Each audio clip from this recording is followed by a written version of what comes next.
America में खालिस्तान पसंद सिख रहनुमा गुरपतवंत सिंह पन्नू के कत्ल की साजिश में गिरफ्तार भारतीय ताजर निखिल गुप्ता के मजीद होशरुबा इंकशाफात ने मोदी सरकार के भयानक मंसूबे बेनकाब कर दिए हैं। ब्लूमबर्ग के मुताबिक जून 2023 में जमहूरियत चक से गिरफ्तार किए गए निखिल गुप्ता को भारतीय खुफिया एजेंसी रॉ के ऑफिसर विकास यादव ने पतवंत सिंह को कत्ल करने का हदफ दिया था। बदले में रॉ ने उसे भारत में धोखाधड़ी समेत दीगर मुकदमात से निजात दिलाने की यकीन दहानी कराई थी। गोया यहाँ दुनिया की खुद साख्ता सबसे बड़ी जमहूरियत के निज़ाम इंसाफ के मयार का भी इल्म होता है कि कोई मुसल्लम मुजरिम अगर फस्ताई मोदी सरकार या उसकी एजेंसीज के गलीज मफादात के हसूल का सामान बने तो भारतीय अदलिया सजा देने के बजाय सहूलत फराहम करेगी। निखिल गुप्ता तो फिर भी एक ताजर था। मोदी सरकार दाखिली और खारजी सतहों पर इन गलीज मकासद के हसूल के लिए गैंगस्टर्स, बड़े मुजरिमों और मुनज़्ज़म जराइम पेशा नेटवर्क्स को भी औजारों की तरह इस्तेमाल करती है।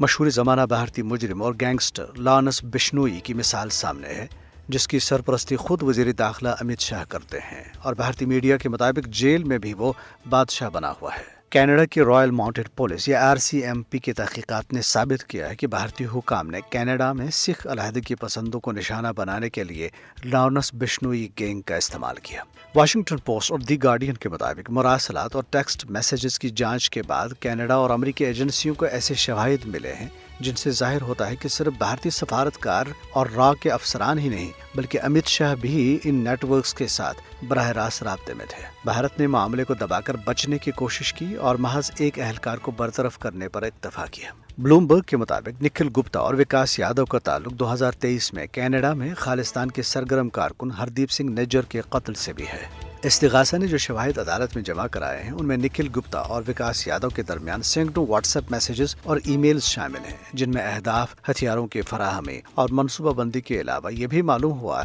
कि उन्होंने नेपाल और पाकिस्तान में भी कत्ल के इसी नौयत के अहदाफ हासिल करने की मनसूबाबंदी की थी। रिपोर्ट में कहा गया है कि ये सूरत हाल न सिर्फ अमेरिका और कनाडा बल्कि पाकिस्तान और नेपाल के साथ भारत के ताल्लुकात को भी कशीदा बना रही है और आलमी कवानीन की खुल्लम खुल्ला खिलाफ वर्जियों पर संगीन सवालात खड़े कर रही है।